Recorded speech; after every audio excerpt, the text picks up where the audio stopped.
विश्व के सभी मेरे साथियों को राजरत्न अम्बेडकर की ओर से जय भीम, नमो बुद्धाय। The Mahars, who were they and how they became untouchables. महान वो कौन थे और वो अछूत कैसे बने। डॉक्टर बाबा साहब अम्बेडकर जी के लिखे इस प्रबंध की हम गहराई से अध्ययन कर रहे हैं। पहले 3 भागों में हम लोगों ने महान कौन थे, बाबा साहब अम्बेडकर जी के इस पहले सवाल पर हम लोगों ने गहराई से अध्ययन किया है। तो चलिए ज्यादा समय नहीं लगाते हुए हम बाबा साहब अम्बेडकर जी ने जो दूसरा सवाल प्रस्तुत किया है कि why do they live outside the village, वो लोग गांव के बाहर क्यों रहा करते थे, इस सवाल का और इस सवाल पे जो बाबा साहब ने जवाब दिया है उसको गहराई से देखते हैं कि क्या वो जवाब है, क्यों महार गांव के बाहर रहा करते थे। तो चलिए शुरुआत करते हैं। डॉक्टर बाबा साहब अम्बेडकर जी लिखते हैं कि ये सभी जानते हैं, ये सभी को पता है, ये लोक प्रसिद्ध है कि महार गांवों के बाहर रहा करते थे। ये एक ऐसा सच है, ऐसा सत्य है जो किसी भी कीमत पर विदेशियों को समझाया ही नहीं जा सकता, क्योंकि आमतौर पर गांवों की जो रचना हुआ करती थी वो खुले जगह पर गांव की रचना हुआ करती थी और उसकी सीमा रेखा कभी दिखाई नहीं देती। लेकिन 2 चीजें हैं जो निर्विवाद रूप से ये दर्शाती हैं कि महार गांव के बाहर रहा करते थे। हर गांव वाला ये गांव के बीच एक अंतर बनाया करता था और जिसे महारवाड़ा या महारों की बस्ती कहा जाता था। ये वहां देखने को मिल सकता है कि जिस गांव में दीवार होती है, गांव की दीवार होती है, उस गांव में ये देखने को मिल जाएगा, वहां देखने को मिल जाएगा कि महारों की बस्ती हमेशा उस दीवार के परे होती है, उस दीवार के बाहर होती है। अब ये तथ्य इस प्रबंध के पहले सवाल पर जो रोशनी डाली गई थी, अगर उस रोशनी में इस सवाल के ऊपर अगर हम देखते हैं तो हमें इस सवाल का महत्व पता चल जाएगा। अगर महार आदिम जाति के लोग थे, अगर महार प्राचीन लोग थे, तो फिर समाज ने उन्हें क्यों ठुकराया? समाज ने उन्हें ठुकराया हुआ व्यवहार उनके साथ क्यों किया? इसका स्वाभाविक जवाब है, जो एक सच्चे जवाब के रूप में मनु के निषेध आज्ञा में आप लोगों को मिलेगा। चांडाल के बारे में कहा जाए तो मनु कहता है कि उन्हें गांवों के सीमा के बाहर रहने पर मजबूर किया जाना चाहिए। मनु ने चांडालों के बारे में जो कुछ भी कहा था उससे अनुमान लगाया जा सकता है कि मनु ने जो कुछ भी कहा था वो हिंदू शासकों ने उन सभी पर, समान वर्गों पर, समान जनजातियों पर लागू कर दिया। गहराई से सोचने पर मुझे ऐसा प्रतीत होता है कि जो सवाल उठाया गया है ये उसका जवाब नहीं हो सकता। मनु ने जो कुछ कहा वो कानून बनाने वाले का मूल आदेश नहीं था। मेरे फैसले के अनुसार मनु ने क्या किया? मनु ने पहचाना कि प्राचीन समय में उस समय की ताकतों का क्या परिणाम रहा होगा और उसने उन आदर्शों को सच्चाई में उतारा, क्योंकि वो उसके उद्देश्यों के अनुकूल था और उसके दिमाग में जो था वही उसने सच्चाई में उतारा। इस सवाल का जवाब काफी अलग दिशा में अगर देखा जाना चाहिए। मेरे विचारों में जिस दिशा में इसका सही जवाब मिल सकता है वो उस अध्ययन के क्षेत्र में मिल जाएगा या निहित है जो उस अवधि से संबंधित है जब एक देहाती समुदाय एक स्थिर समुदाय में परिवर्तित हो रहे थे। मानवीय सभ्यता के विकास के छात्रों को, यानी ह्यूमन सिविलाइजेशन के स्टूडेंट्स को, मानवीय सभ्यता विकास के छात्रों को यह पता होगा कि समुदाय का धन धन का जो रूप हुआ करता था, समुदाय की आदतें उसको दर्शाया करती थी और वो समुदाय की आदतों को दर्शाने वाला मुख्य घटक हुआ करता था। देहाती लोग कभी भी कहीं पर भी एक जगह पर वो बसा नहीं करते थे। एक घुमंतु की तरह वो यहां से वहां जीवन बिताया करते थे। उनकी दौलत भेड़ बकरियों में निहित हुआ करती थी और जहां जहां ये भेड़ बकरियां स्थलांतरित हुआ करती थी, ये देहाती लोग भी उनके पीछे पीछे स्थलांतरित हुआ करते थे। जिस समुदाय ने जमीन को सींचने की कला सीख ली, खेती करने की कला सीख ली और अपने उपज को मूल्य निर्धारण करने की कला जिस समुदाय ने सीख ली, उसने अपना घुमंतु जीवन त्याग दिया, छोड़ दिया और एक स्थान पर वो सभी लोग बस गए। और निसंदेह अब उनकी संपत्ति ये भेड़ बकरियों में निहित नहीं थी, अब उनकी संपत्ति अचल संपत्ति थी जिसका नाम है जमीन। अब ये प्रक्रिया जहां घुमंतु जीवन त्याग हो जाता है, छोड़ दिया जाता है और उस स्थान पर एक स्थिर जीवन स्थान ले लेता है, वो एक लंबी प्रक्रिया है। एक ऐसी प्रक्रिया जहां कुछ लोग घुमंतु ही रह गए और कुछ लोग स्थिर हो गए। प्रारंभिक मानव सभ्यता के विद्यार्थियों को भी यह अच्छी तरह से ज्ञात होगा कि शुरुआती दिनों में सामाजिक जीवन ये जनजातियों में संगठित हुआ करता था। सामान्य जीवन अलग अलग जनजातियों में संगठित हुआ करता था, उनमें निहित हुआ करता था और शुरुआती दिनों में ये अक्सर उन जनजातियों में एक दूसरे से युद्ध, ये आपसी जनजातियां युद्ध किया करती थी। अब इस चर्चा पर अगर प्रकाश डालो तो हमें शुरुआती दौर में जाकर ये देखना चाहिए कि जब कोई समुदाय या जनजाति घुमंतु जीवन त्याग कर दिया करता था और एक जगह पर बस जाया करता था, कल्पना कीजिए कि वो क्या जरूरतें रही होंगी जो उन्होंने पृथ्वी की सबसे महत्वपूर्ण और सबसे बड़ी जरूरत के तौर पर उन घुमंतु जातियों ने जो एक स्थिर जीवन बिताने के लिए उन्होंने शुरुआत की थी, उनकी जरूरत कौन सी वो जरूरत है जो उन्होंने महसूस की होगी।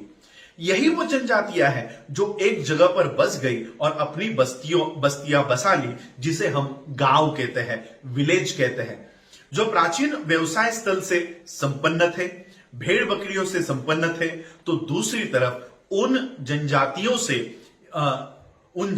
से घिरे हुए थे जो घुमंतु थे, जो अपनी नजरें उनके यानी बसे हुए स्थिर हुए जनजातियों के अनाज के ऊपर और उनके भेड़ बकरियों के ऊपर गड़े हुए थे।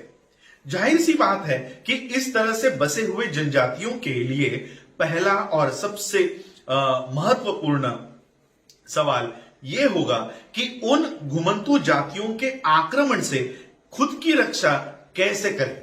यह उनके लिए सबसे महत्वपूर्ण सवाल था।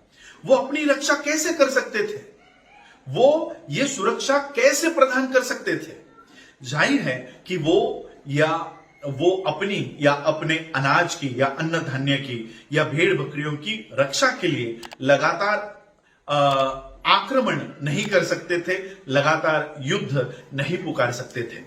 उनकी सारी ताकत खेती के लक्ष्य को हासिल करने में निकल जाती थी, जो एक ऐसा व्यवसाय हुआ करता था जो उनके लिए भी नया था और उसके लिए उनको अपने ही शारीरिक श्रम के ऊपर निर्भर रहना पड़ता था। एक ही मार्ग था जिससे वो अपनी रक्षा कर सकते थे, वो था कि वो अपनी जनजातियों के मुखिया की देखभाल करें। वो सारी जनजाति जो एक जगह पर स्थिर हो गई है, बस गई है, वो अपने मुखिया की देखभाल करके वो अपनी रक्षा कर सकते थे। लेकिन उस जनजाति का मुखिया, जो जनजाति एक जगह पर बस चुकी है, उनकी रक्षा कैसे कर सकता था? क्योंकि उनकी सारी ताकत, उनकी सारी जनजाति की लोग ये खेती करने में, जमीन सींचने में व्यस्त थे और उसकी ओर से, उस मुखिया की ओर से हथियार भी नहीं उठा सकते थे।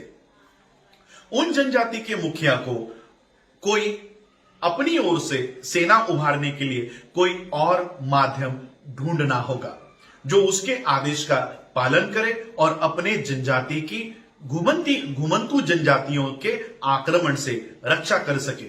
अब उन जनजातियों का मुखिया अपनी फौज खड़ी करने के लिए किनसे सहारा लेगा?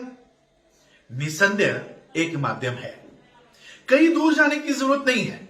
निसंदेह एक माध्यम है और वो माध्यम यह है कि यहां एक जनजाति दूसरे जनजाति से हमेशा युद्ध किया करती थी और उस युद्ध में एक जनजाति का पतन हो जाया करता था, वो उजड़ जाती थी, टूट जाती थी। इस तरह युद्ध में एक जनजाति तबाह हो जाती थी और उनके लोग हार कर टूट जाते थे, मायूस होकर अपनी सुरक्षा के लिए एक सुरक्षित जगह की तलाश में यहां से वहां घूमते रहते थे।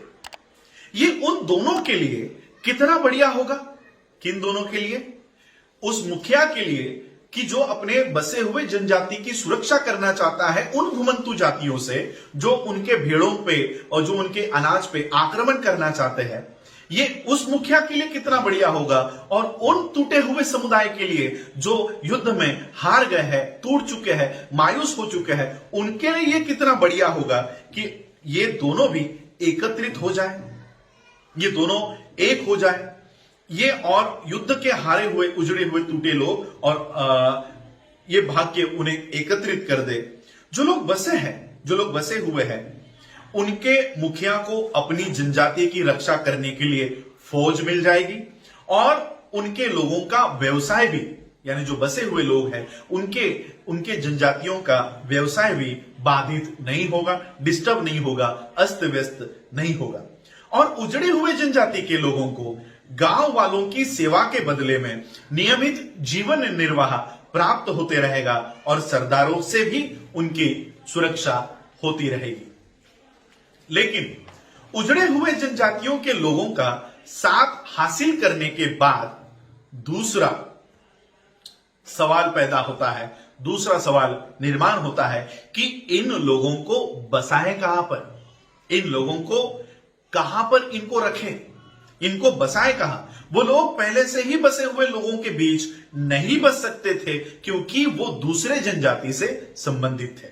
जो लोग ऑलरेडी गांव में बसे हुए हैं वो उनके साथ जाकर नहीं रह सकते क्योंकि दोनों की जनजातियां अलग हैं और वो अलग जनजाति से संबंध रखते थे और ना ही वो उनके सगे संबंधी थे और केवल अपने सगे संबंधी ही उन जनजातियों के बस्ती में रह सकते थे। अब जाहिर सी बात है, उन बसे हुए जनजाति के सरदार के पास एक ही तरीका था जिससे वो उन उजड़े हुए जनजाति के लोगों को बसा सकता था, जिनकी उन्हें बसे हुए जनजाति के लोगों की रक्षा के लिए एक बल के रूप में जरूरत थी।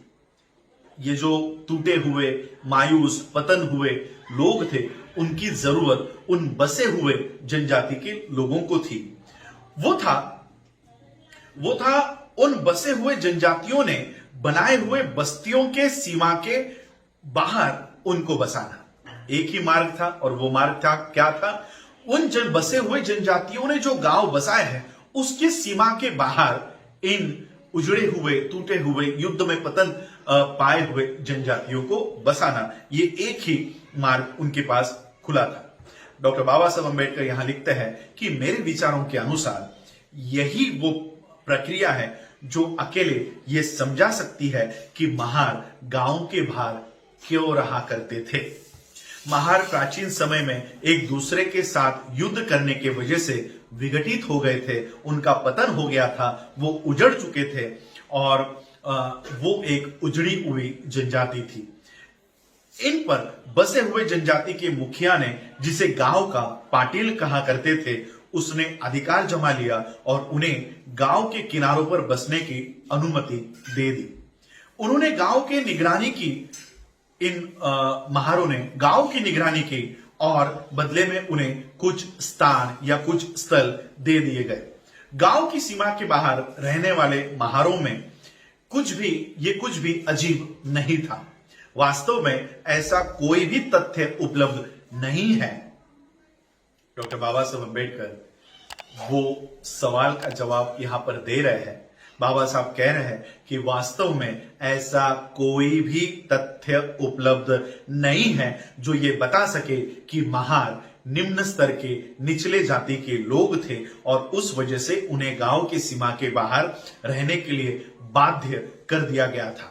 वे अपने समुदाय की रक्षा करने के लिए गांव के मुखिया द्वारा गांव में लाए गए थे और उन्हें गांव की सीमा के बाहर रहने के लिए इसलिए बाध्य नहीं किया गया था कि वो निम्न स्तर के लोग थे या निचली जाति के लोग थे, बल्कि इसलिए बाध्य किया गया था क्योंकि वो बसे हुए जो गांव में बसे हुए जो लोग हैं, उन बसे हुए लोगों से उनकी जनजाति अलग थी और वो अलग जनजाति से संबंधित थे। ये निष्कर्ष वेल्स और आयरलैंड में जो कुछ भी हुआ उसके संदर्भ में समर्थित होता है। आयरलैंड के ब्रेहॉन कानून को अगर पढ़े तो ये पता चलेगा कि आयरिश लोगों में भी जनजातियां हुआ करती थी और आयरिश ये एक बसा हुआ समुदाय हुआ करता था और उनके सीमाओं के ऊपर बोअर्स नाम के जनजाति रहा करती थी। बोअर्स ये उन उजड़े हुए या युद्ध में पतन पाए हुआ समुदाय था और उनके शेष बचे हुए लोग थे जिन्हें गांव के सरदार या गांव के मुखिया ने उनकी सेवा करने के लिए, उनकी रक्षा करने के लिए लाया था। इसी तरह का किस्सा वेल्स के गांवों में, जिसे ग्वेलीज में देखने मिलता है। हर गांव, जिस गांव को ग्वेलीज कहते हैं, ग्वेलीज में अजीब या अनजान जनजाति के लोग उनके सीमा पर रहते थे। उन्हें ऑल्टूड्स के नाम से जाना जाता था। वो स्वयं भी उजड़े हुए या युद्ध में पतन पाए हुए जनजाति के लोग थे जो ग्वेलीज के सरदारों ने ग्वेलीज की रक्षा के लिए लाया था। मेरे निर्णय के अनुसार, डॉक्टर बाबा साहब अम्बेडकर कह रहे हैं, मेरे निर्णय के अनुसार यही एक समाधान कारक जवाब है, इस सवाल का जवाब है। लेकिन अब यहां पर और एक सवाल निर्माण होता है, लेकिन सवाल फिर भी बना रहता है कि महार एक अलग जनजाति के रूप में जीवन क्यों बिता रहे थे, जबकि आयरलैंड और वेल्स में अल्टूड्स और बोअर्स यानी अल्टूड्स जाति के लोगों ने और बोल्स जाति के लोगों ने समय के साथ साथ चलते चलते एक अलग जनजाति होने की पहचान छोड़ दी थी और छोड़कर वो गांव के लोगों के साथ एक आम नागरिक की तरह घुल मिल गए थे, एक फ्यूजन तैयार हो गया था। इस सवाल का जवाब कठिन नहीं है, इसका जवाब है जाति व्यवस्था और अस्पृश्यता का उगम, जाति व्यवस्था और अस्पृश्यता का विकास। इसने इस एकीकरण को, इस विलय को हमेशा के लिए रोक कर रखा। लेकिन बेशक ये इस प्रबंध के तीसरे प्रश्न को उठाता है जिसका हम चर्चा कर रहे हैं, और वो तीसरा प्रश्न है कि महारों को अछूत के रूप में क्यों वर्गित कर दिया गया। ये तीसरा सवाल और उसका जवाब हम जानेंगे अगले भाग में। आज आप लोगों ने मुझे सुना, उसके लिए आप सभी लोगों का आभार, धन्यवाद। जय भीम, जय भारत, जय बुद्ध।